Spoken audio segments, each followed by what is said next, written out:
Good morning and welcome to our Coffee Talk webinar on principles streamlining conversation. And I think conversation is the key word here because I think our panelists today are going to have a great conversation about this important topic. We are very, very excited that you are all joining us as you sort of have an exhale from the long school year and have a chance to start mulling over what you've succeeded upon this past year and what you're hoping to do next year. My name is Patricia Gagnon, and I'll be your MC for today. First, I'm going to go into our agenda. And so this session today this discussion is being sponsored by Intellispark. And so I'm going to start by just giving my partner, Ken Breerman, a chance to share what we do.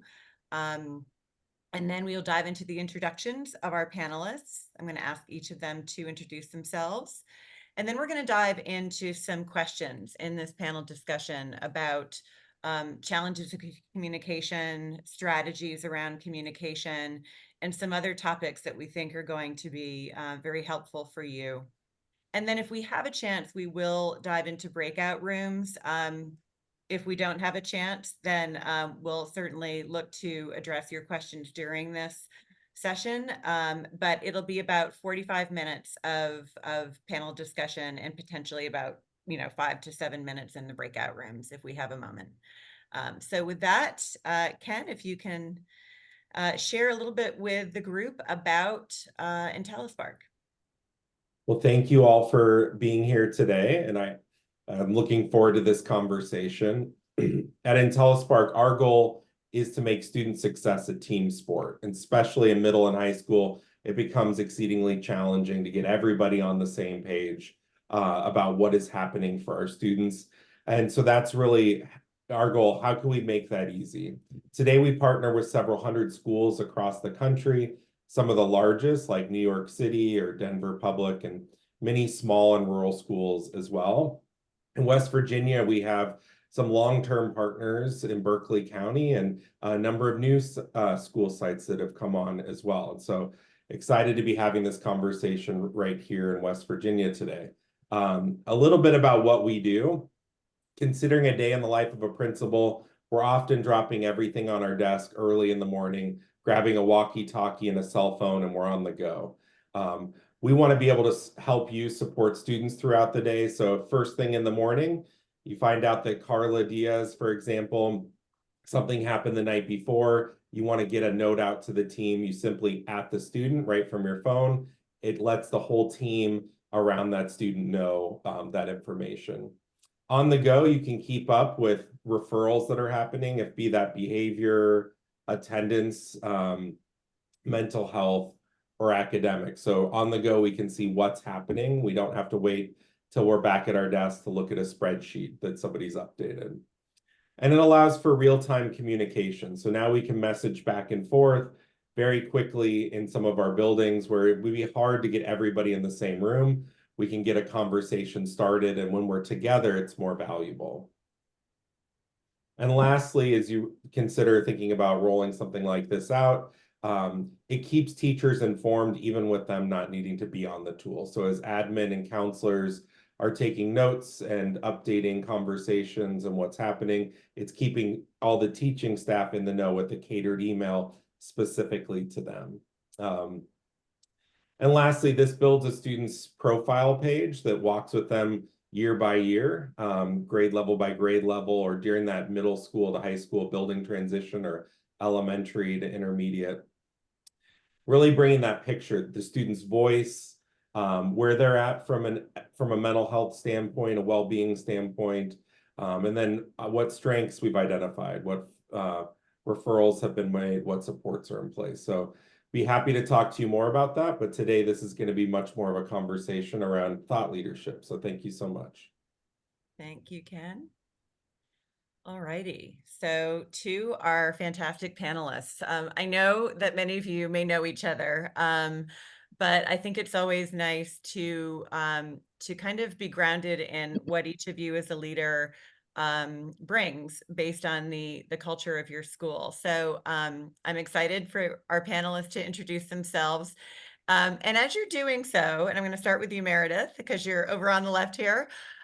If you can share again, obviously where you are and how long you've been in your role, but if you could just give a little context in terms of, what do you think makes your school unique in terms of the culture and a moment that made you proud this year, or something that made you proud this year? So something unique about your school and something that made you proud. It could have just been a moment, or it could be something much more systemic, but just a memory even.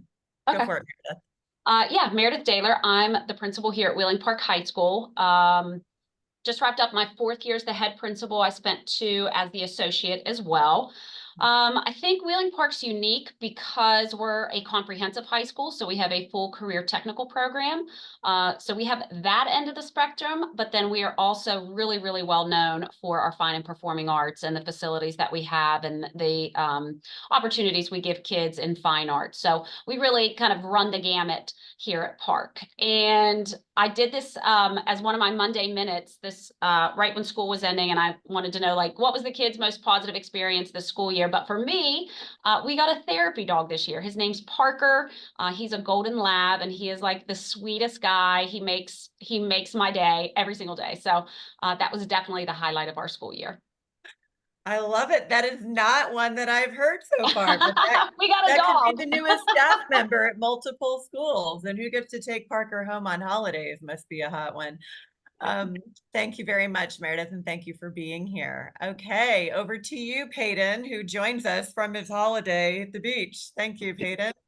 Go for it.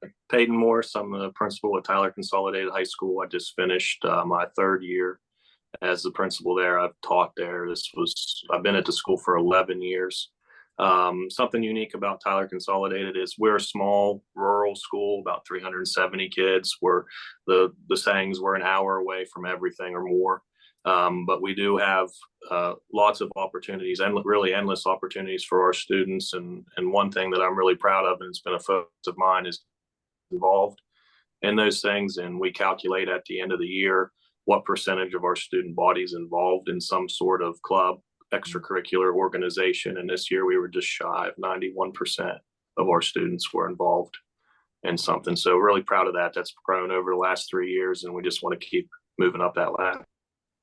I love that. That is impressive, really impressive. And so, yeah, getting to those last 9% will be, I'm sure, your mission for the year. Yeah. Okay, great. And over to you, Shelby. Hi, I'm Shelby Glover. I'm an assistant principal at Martinsburg High School. I have just finished my 4th year there in that position. In terms of what our school, how our school is different, I just think it's our diversity, maybe particularly in West Virginia, but not just racially, but socioeconomically. I think we have students from such varying levels and maybe a really large gap in between. But when you're in our cafeteria, you're on a court, you're in the band room, it's not visible. And so I think that also lends itself to what I'm most proud of. We've really make it an important factor for us that it's more than just academics, kind of how Peyton said. And so at some MHS days this year, pep rallies this year, seeing kids lift each other up is just what I'm most proud of. I love it. That's right. It's not just about the staff doing this work. It's enabling the students. All fantastic. Thank you so much for bringing us into your schools for a moment. So we're going to start our discussion with a pretty meaty topic. We know that being a principal isn't easy. Often you probably feel like an island, and everything is kind of being pushed at you. And the power really is in distributing your leadership, which is not always easy to do. It's not easy to communicate systemically. It's not easy to push things out. So I wanted to start this conversation discussing this systems level challenge around the communication challenges of being a leader, and communicating across your staff. And and all the ancillary members of your staff, not just sort of the traditional roles. What part of that challenge around communication have you tackled so far? What is your next step? And what is the greatest lessons you've learned so far? So I'm going to start with you, Shelby, if you don't mind. Yeah. So I think for us, we're a large school. We have over 1,500 students, close to, if not more than 100 staff members. And so it's been creating systems to narrow down what our pathways are in our school so that our professionals can focus on what they're good at, and so that they aren't reinventing the wheel every time, that they know kind of what the expectations are, where to find information. We've done things like creating a hub so that our staff members just know any link that they ever need is in that hub, and they're never having to pin emails and find stuff. And I think the other really important factor for us is that we need that stuff to be ongoing, because across the nation, we're in a situation where we know that we're losing teachers, and not just to other counties. I mean, we certainly are losing people to Maryland and Virginia and Berkeley County, but we're also just losing people out of education. And for me, it's creating the simple solutions for people as we get permanent subs, which are some of our best teachers, to keep them and not overwhelm them when they come into this system, which can be quite overwhelming at times. And so it's also important that our students' stories are staying student-centered and with our school, and that they're not leaving when a staff member leaves. That's what's really important to me. I get really fearful of the kid who finally opened up, has talked to someone, that staff member leaves, and that kid's entire story leaves with that staff member. I think back to when I was teaching, and I was maybe 3 or 4 years in, and I'd been absent, and the students, didn't do what I had wanted them to do. It was my AP class, and they were like, well, you weren't here to help us. And it was kind of this realization that too much of it was on me, and that it needed to be on them, and it shouldn't matter if I'm there or not. And so for me, it's the exact same thing in our school. I want the systems to be in place, and I want, our staff is phenomenal. I want them to support our students, but the reality of the world is that people move for all different kinds of reasons. And I need that student's story to stay in our building. So it's creating systems for that to happen. I think that's really important. The thing that we're still definitely working on, post-pandemic, we added more social workers, and just creating, between guidance and our social workers, creating that line of communication that flows back and forth. I think as administration, sometimes we just by default call in a social worker that seems to pair well with what that student is going through, and maybe bypass the school counselor. And then the school counselor's role is getting muddied. And then is that social worker communicating information back to the counselor? And so that's still a focus for us. And also communicating that same information to the teacher, and so that they're aware of kind of what the progress is for a particular student. That's definitely something we're still working on, as those roles have been added or removed or changed in the last 3 or 4 years. Mm-hmm. Shelby, can you mention how that impacts school culture when people are feeling more in the loop? Have you seen that evolve as you've had teachers become more aware over time of what's happening with kids, the latest on them? Yeah, I think that, no matter even as we get better, any survey that we ever do, I think our teachers want more and more communication. It's never enough for anybody. And I understand that as well. And so I think that when they feel that they're not in the dark, and that they have the same information, they're more bought into the process. They don't feel like an independent contractor within their 4 walls. They're more likely to feel that their input matters, especially when they can suggest something about a student that seems to work, and then that goes school-wide, or goes to the guidance counselor, goes to the social worker. I think that values their opinion, and then makes them feel that they can engage even more. I think, we have Handle with Care for students, where I'm sure most schools do, where the officer has been in the home, but I think the idea is Handle with Care all the time. So Handle with Care for students, understanding what they're coming in with that morning beyond just potential, law enforcement activity. And it just helps keep those relationships intact. Thank you. How about you, Peyton? How are you handling this? Yeah, I really kind of agree with Shelby on a lot of things that she said. And just to kind of counter that, though, with the differences in our school, my school is small, 370 kids. So we do a really good job with that relationship piece, but then facilitating that information and that collaborative portion of it and communicating who needs to know what they need to know and getting everybody on the same team and on the same page about what maybe a student is experiencing right now and how that we can problem solve that together. I think when we came out of COVID, we were throwing every resource at the table that we could. And I kind of use the saying like, you don't need a whole cement truck to fill a crack. And we just kind of had to identify our cracks and figure out what pieces in place worked and what we needed to take away. I think I told the story when we had previously talked. At one point, we had a Office 365, which is our state's managed email, and we had an in-house county email. So then we got two different directions of where communications coming from, and we got rid of that, thankfully, because we were kind of in a position where we were really chasing our tails to make sure that we all had the same information, that we were all on the same page.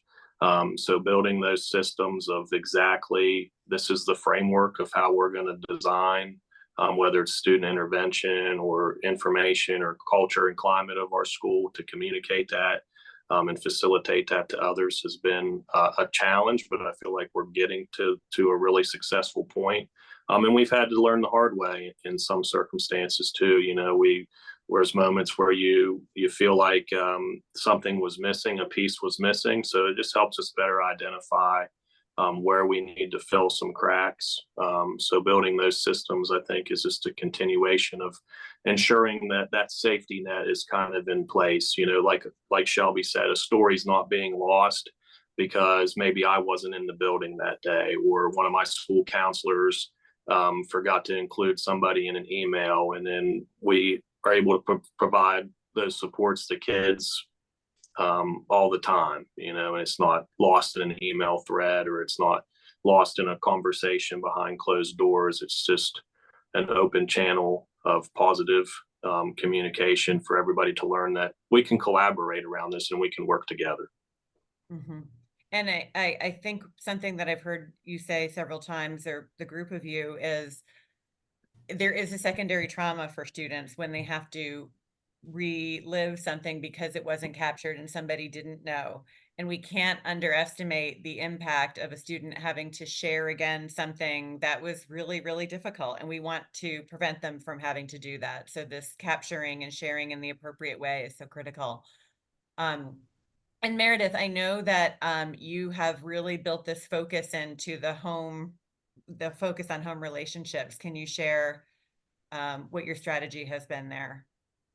Yeah, I mean, I agree with Shelby that you can't communicate enough. And that was really a weakness when I came into this role. So we've, everything from organizing where you find resources for both staff and for students and for families, building up social media, building up the call out system so that people feel connected in that way has been really important for us.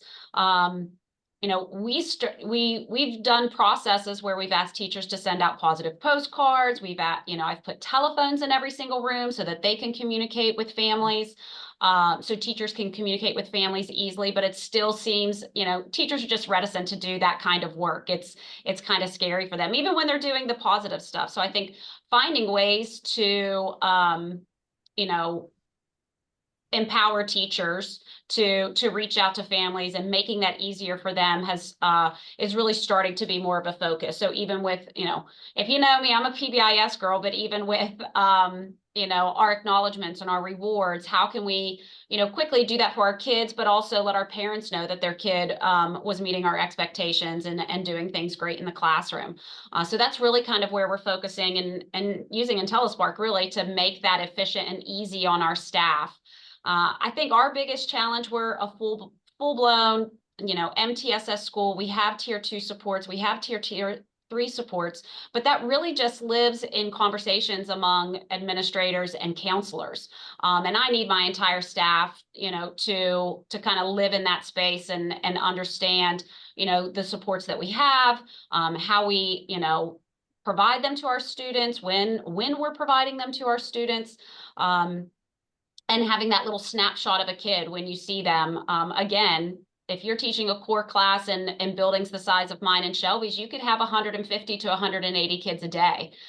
So having, a tool or a mechanism to make that easier, more visual, informative, for our teachers is really, really valuable in the communication game. We all talk about these relationships, but unless you're being like super, super intentional about how you're communicating, who the kids are, what they need, what they have currently kind of layered onto them, you really can't build those relationships well.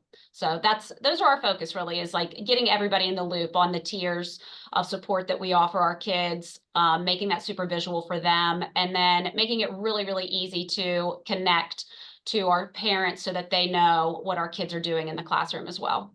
Mm-hmm. Mm-hmm. A lot happening at each of your schools, and it does sound like, regardless of the size, it's all about the coordination and not having to look in 20 different places to get the story, and to get the teachers to have that story as well, not just a core student support team. Over the pandemic, I know West Virginia was really committed to communities and schools and bringing those roles into all of the West Virginia schools, and additional mental health staff and potentially other community partnerships. Can you share how you're incorporating those roles into your schools, and what is the dynamic? How challenging is that? What have your key learnings been? I'm going to start with you on that, Shelby. Yeah, so we have 3 social workers. We have one through Communities and Schools, one through the Martinsburg Initiative, which is through our Martinsburg City Police, and then one that is our school-based social worker at Martinsburg, along with our 5 counselors. And I feel like, that's why we also added in Intellispark to help us in that situation and to help us with our mental health preparedness for our students. But I think really for us, sometimes those individuals aren't necessarily familiar with the educational context of everything. And so sometimes there's a little bit of onboarding or information that needs shared. They are in our SAT meetings. They are a part of the MTSS process that Meredith mentioned before, but understanding that I can't just test the student for autism because you think they have it, and we don't even have communication with parents about this yet. That's an important thing. And so it's been about kind of respecting them and their knowledge about, kind of the psychological factors about a student, because I think they're more knowledgeable than me in that factor, but then also sharing kind of the educational processes that we do have to still go through. That's really important. And just kind of in order of priorities for students, looking at what kind of data are they collecting? Are students not only moving into these programs, but are they moving out of the programs? I don't necessarily want students to enter a certain program as 9th graders, stick with it through 12th grade, and then when they leave by graduation, that's the only way that spots are opened up for more 9th graders. It's like, I'd rather there be an ebb and flow. And that's something we're still working on, I think. I think that it becomes a really strong relationship for a student. And so they want to keep seeing that person, but do they need that scheduled time weekly or bi-weekly? Or can it be more of just a drop in, hey, how things going? They're going great still, that kind of a thing. So it's just kind of clearing that kind of stuff up. And, for us also, our ESSER money it's going away now. We're done the 3 years. So it's looking at how are we going to keep operating on less? We're really lucky we didn't lose a counselor this year. Other schools did in Berkeley County. But I have a feeling that could happen. And so then we're going to be working with less, and the mental health issues that we've had with our students aren't necessarily going away either. So that's something that I'm trying to stay ahead of so that we're not just shocked by it later on. And that we're not just like duplicating our efforts, that we're really, especially if we would lose anyone, that we're really making sure that as many students as possible are receiving these services. And it's not just a handful of 10% that are getting seen by everyone. Mm-hmm. I think that's probably a significant challenge. Is you don't want to break a relationship, but you also need to educate folks on the need to move on in a healthy way. And I'm sure that's the challenge that many schools are facing. And I appreciate your bringing that, mentioning that one. Peyton, you've talked as well about, again, roles and responsibilities and forcing some of these discussions around who will own receiving a flag. You know, if we're going to raise this, who is going to receive it? How do you work through those discussions, especially if it's not something that was necessarily in a job description? Yeah, I mean, you've been, you've met my team, and Ken's met my team, and they're very, very good, and they work so well together. But I think that, like what Shelby said, that follow up, that follow through, that closure piece, like when we get to a place where we want to start to integrate that kid back out without the dependency of certain interventions or resources, that's where we're still learning too. Like, how are we going to follow up and follow through with those things when we initiate a flag, or, and who's going to take ownership or responsibility of ensuring that those things are put in place, that they're being acted upon. We talked about the action request, when we send things to certain staff members of like, what are we expecting in return from that? And I think that just goes back to that, how big the communication piece is. It kind of just goes back to the first question and how we collaboratively work together. We have communities and schools, we have social worker, and the unique thing about our school too is we're shared campus with our middle school.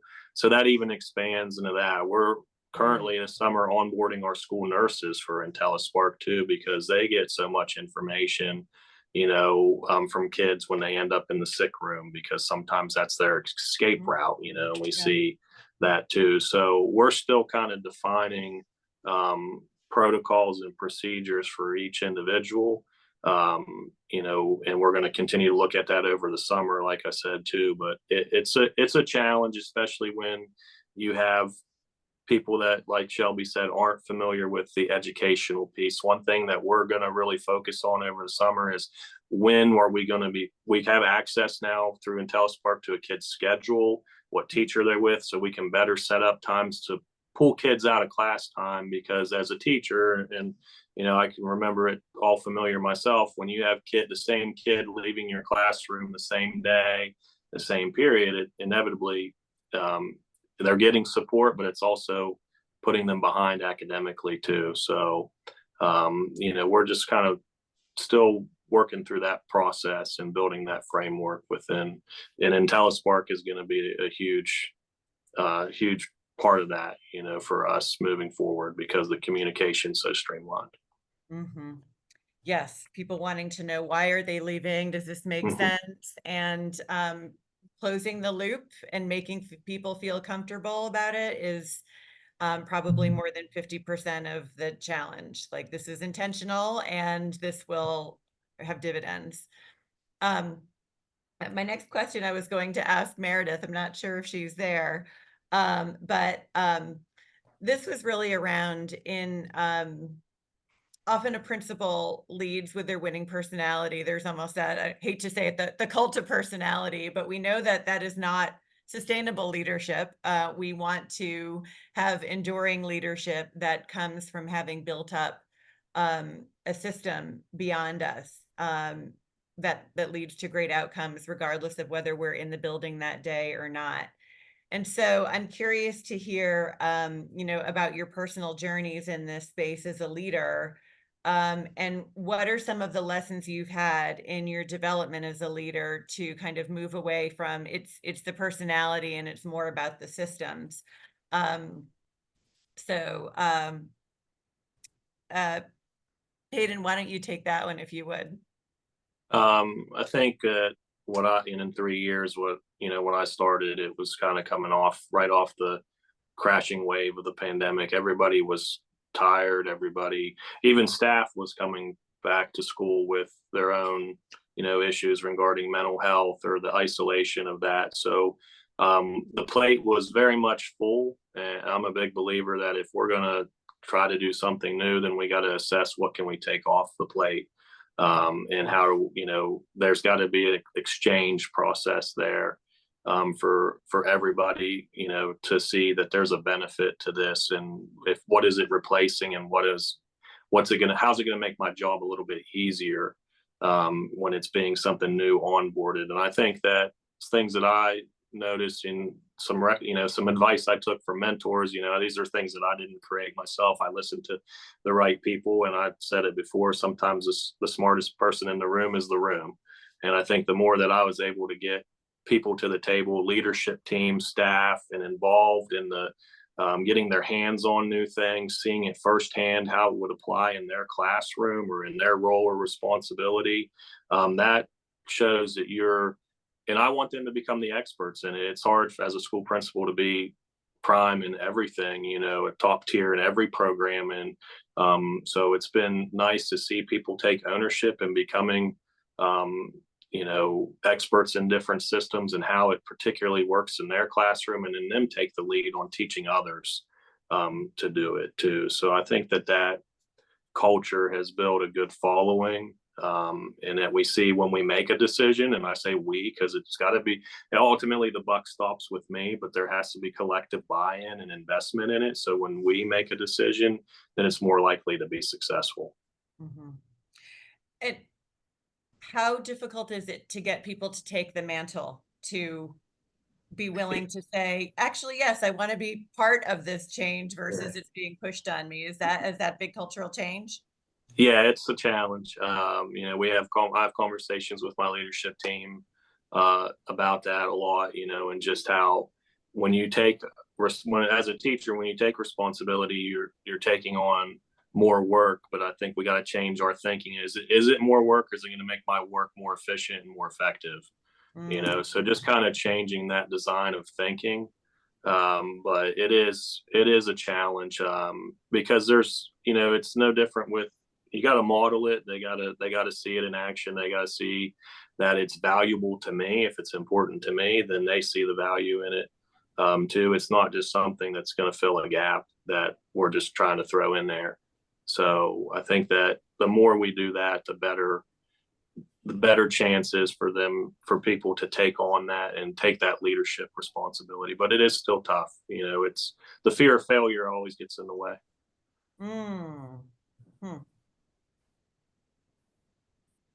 Wow, a lot to unpack there. But it makes them more invested, right? When they own it, then they're going to see it through, hopefully.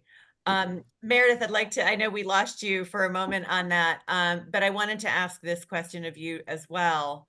How have you in your leadership kind of moved from, cult of personality, or just like, I am who I am and people will follow, but how do you move away from that, knowing that you want enduring leadership and systems, regardless of whether you're in the building or not? Yeah. I think in general, your staff gets to know you over the course of time. I was lucky. I taught here for 10 years and was the faculty senate president before I became an administrator. So I had a lot of relationships already. But I think what Peyton's saying, like if I find enough value in it to bring it to a full staff, to, roll it out to that extent, that I tend to get a little bit of buy-in just from those relationships that I have and the trust that I've built throughout my years here in the building. At the same time, when, change is hard. So when you're trying to move a needle, when you're trying to change language and conversations, it just, that persistence is really, really necessary, and getting some cheerleaders on your side. So I really rely heavily on my department chairs. If we're rolling out something for the whole school, I'll start with them. Okay. You know, and if I can convince those 12 in the room that this is a value and needed to solve a problem or be a solution, then I know I'm on the right track. They're also, you have to have those people around you that are super honest. I tell people, like, as a teacher, you could put anything on my plate. I was going to manage it. I was going to handle it. Whatever it was, whatever new box I had to mark, it just never really concerned me a whole lot. I just wanted to be in the classroom with my kids. So it's really necessary for me to have people to tell me to pump my brakes, because I have a saying, you know, start with yes. So I can get super excited about, you know, all kinds of things, but you have to have those people around you that'll be really honest, and just give you, you know, I don't know, let's pump the brakes here and look at this and see if it really is something, because it is important. People's time is really, really important to me, Yeah. even more so. My time's important, you know. So if the things that we can do as leaders to respect that and put processes in place that support it, it's kind of like walking the walk and talking the talk. Mhm. That you have them and you're thinking of them and their time. Mhm. Who's the best person in the school at saying, "Wow, we did that really well"? Does that tend to come from the leaders, or there's sometimes staff members, teachers who will say, "Wow, we were really good at that"? Or is it, I'm just curious, it's a random question I didn't have for you before, but I'm wondering, are people good at that, or do we just need to do more of it? Stopping to go, "Wow, that was good." We always live in a, like, continuous improvement cycle. So I think the conversation, maybe I should start there. Like, what went well instead of what do we need to fix? Because that's always Yeah. kind of where we are. Like, what didn't go well? How can we make that better? How can we, you know, solve that problem next time? But it's probably a good place to start. You know, what went Yeah. well? Like, let's acknowledge that at least too. Yeah, and build that into the student psyche too. Like, Yeah. let's talk about what you did really well today. Um, so I talk to school leaders, district leaders all over the country, and I will say this time of year, sometimes I believe it or not, I've had some conversations over the last couple of months wherein people said that was actually a really good year. That went really well. But I had one last week, and the school principal said, "I think that was the roughest year of my career." Even though the last several have been very difficult, somebody said this, and in her case, she lost her assistant principal, is not getting a replacement. She has a very high level of stress in her school program, student stress and mental health concerns. She does not have a dedicated social worker. And I thought, wow, like, she has a really tall order for next year, because she's losing staff members, and yet the challenges of the student population are not going away. And we just were brainstorming how to enable the staff that you do have in a way that's empowering and doesn't bury them. How do you capitalize on the staff that you have? And so I wanted to ask, if any of you have certain strengths and we touched on it in that last question a little bit. How do you elevate the strengths of your classroom teachers and your broader staff so that the student support team that you do have is not just entirely overwhelmed with the needs of the students? And so, Shelby, I wanted to share what your approach has been to kind of elevating best practice in your school. So I think it's really important that teachers kind of take on that ownership. So it's not just constantly students have a need, they tell their teacher, the teacher comes to administration or our school counselors or social workers, but that teachers know the strengths of each other. And so something that we really changed our PD days this year is we created more of a menu of options. And it kind of, I've always enjoyed PD like that much more when I got to choose some options to take. So it really just came out of that. And I had some really organic conversations with kids. Just, there was a substitute and I was doing walkthroughs. So I talked to a couple kids in that classroom. I talked to a couple kids in the cafeteria. I just chose some random kids, not AP honors. Some of them were, but not all of them. And I said, hey, who's a teacher that does something that you really like that you wish other teachers did, something that really makes things easier for you.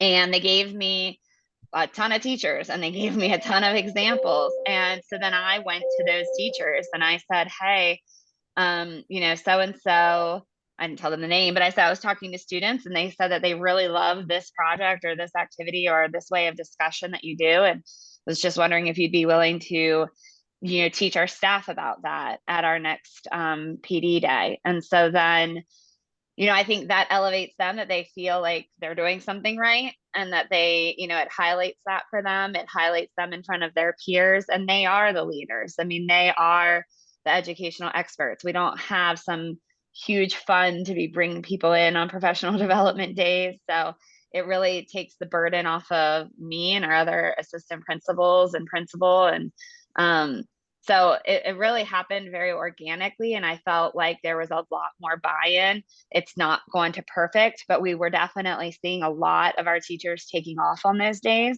And that to me shows that they're not finding it beneficial.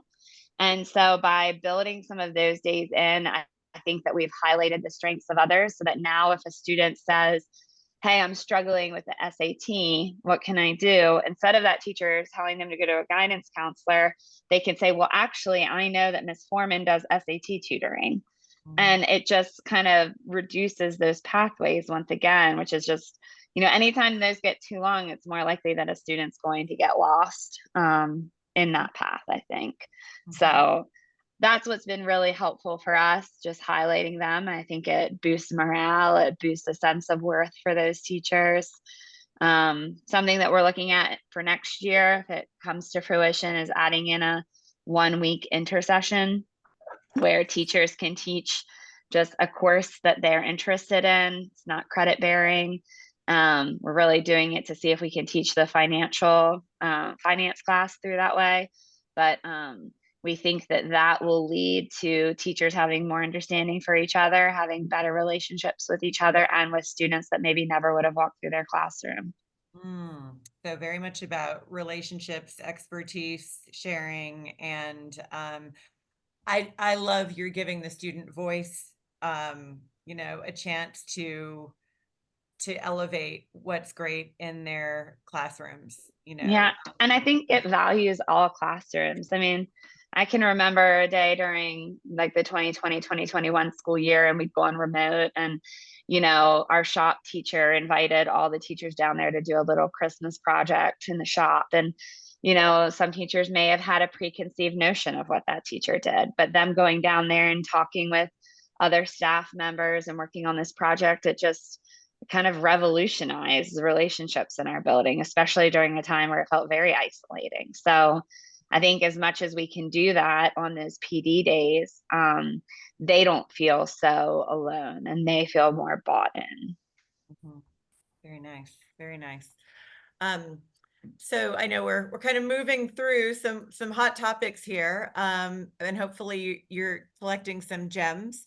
Another sort of evolution is we heard a lot about RTI for a long time. And now there's a much greater focus on MTSS. And I understand that schools across the country, and again, in talking to schools across the country, folks are at many, many different places in this evolution of supporting all students through the MTSS process. I wanted to ask, and I'm going to ask this of Meredith and Peyton, what do you see as a principal's role in leading your buildings through this evolution, and what has worked well for you in this process of implementing a robust MTSS process? Certainly it can feel very overwhelming to school leaders. I can feel this in my conversation. So Meredith and Peyton, if you can kind of share what your role has been and what has worked well. Yeah, so we started with PBIS. We weren't even talking about an MTSS model, even though they are one and the same. And I think one of the best things schools can do is just start talking about what do we do for all of our kids? Just start at that tier 1 level. What do we do for all of our kids, whether that be mental health, attendance, disruptive behaviors, or even academically, like what do we do for everybody? And then slowly but surely you'll start, having that conversation. Well, this kid needs more. Well, what can we do? And then you start building your 2s and 3s. Sometimes you just have events where you got to figure out, you have an off the wall, and you got to figure out what you're going to do for them. And those are, your tier 3s. But as a leader, it's starting to talk in those terms. Universal. What can we do more? What do we do for some? What do we do for a few? What are those interventions? And, I think finding a way to organize those and present them to the staff is probably the most challenging, other than getting all the people in the room at the same time to have those conversations. So for us, very much, adopting Intellispark is going to be our hub for organizing our MTSS structures. Just the idea of like a drop-down menu. You're having a conversation about a kid, and here's a drop-down menu of solutions and interventions that are locked and loaded. We know how to put them in place. We know who they belong to. That's just really, really, I think, going to be valuable for us. And again, streamlining, making it super simple for the staff. Like, where do you go? Shelby talked about having a hub. I hope Intellispark becomes the hub. If I need a referral, that's where I'm going to go. If it's a staff form for a student, that's where I'm going to go. And I know it's going to get shot out to the right people. I know it's being, I can watch it being managed. To us, that's an incredible value to support our MTSS, to have everybody on the same page. Again, a visual of what our kids have, what layers of support they have, to carry those supports through year in, year out. That is the next step. Like, we have our pyramids in place, we have our universals, we have our interventions, but how do we communicate that? How do we maintain it? How do we do that efficiently with all the right people connected? That's really the lift that we're undertaking this year. And we're actually really excited about it. That my counselors and administrators are sick of my spreadsheets. Say goodbye to the spreadsheet. Shelby, Yes. I think you said that 3 years ago. Say goodbye to the spreadsheet. And Dad, it was my promise. No more spreadsheets if you do this. I love it. I love it. In the Peyton Morris spirit of take something away if you're going to add something. And Meredith, my hope for you is that as you've got this increasingly fine view of what is happening, you can also start to see which strategies work better than others, what makes a strategy work better than another, like depending upon how it is implemented, because there's the strategy, but then there's, well, how was it done? And getting to some of those fine points. Sometimes there's just a small piece that makes something a secret sauce. So my hope is that you can continually sort of refine that, and learn where the magic is and how to make that more systemic. Thank you for that. I feel like I feel the organization right there and the way you talked through that. And Peyton, I know you were mentioning you may be in a different place on that. Where are you on that kind of evolution yourself, or with your team? I just appreciate Meredith's answer, because it gives me a lot of good ideas, and that's what's been great for me, for both Shelby and Meredith, to hear their answers. But I think the biggest thing as a leader, it's that organization piece. And I just go back and think of some things, finding them that we're already doing a lot of these things, but we're kind of doing it in a scramble. So first, finding the time, how we do that. So the first thing that I did as a school leader is I built our master schedule to have common plan in all our content areas. So that's been extremely effective for that collaboration and identification piece for those teachers to work together to see where some gaps are, and they can follow those kids kind of through their progression 9 through 12 as they become familiar with them. And then the second thing was finding time within our regular school day to implement those tiered systems of support. So we use a program called Flex Time Manager that's embeds our advisor period, where we launch that stuff in there. It's scheduled, and originally I set the schedule, and then I built frameworks and parameters for the teacher to set their schedule on the intervention and identifying those kids. And now next year, our next step is to have that really kind of laid out and structured for the entire year, so we can see kids move in and move out, kind of really individualized track those kids depending on what support they're receiving or what intervention they are. So for me as a school leader, I think the organization piece is the thing I'm always going to have to keep my hands on, and the follow through and see what data we're getting from that and how kids are improving in those areas, or where we're running into some hurdles, and then how do we exit them from that. Like, we really show that measurable growth piece. And then I think the real big next step is where all that information is going to go. And I, like Meredith, I'm hoping that Intellispark, and I do believe that's what it'll be, that's where that collection of that information will always be and go. That'll be our hub as well. Yeah, no, and I do think that it's everybody having access to the story, right? Is to know where people have, where it worked, where we exited, do we need to come back, and having people come along on that student journey. So I know this has been very rich. And I want to make sure that those people who are on the call as well have a chance to ask some of you questions. I think because of the group size, we'll probably stay here in the full discussion and not go into a breakout discussion. And so first I'm just gonna pause to see if there are any folks who want to ask some questions of Peyton, Meredith, or Shelby on these topics of whether it's the evolution of your MTSS development, the integration of community-based supports, and how you're elevating your staff to become, to own some of that leadership, and how you manage that communication with everyone. Any thoughts or questions for our panelists? Katie has a question. Go.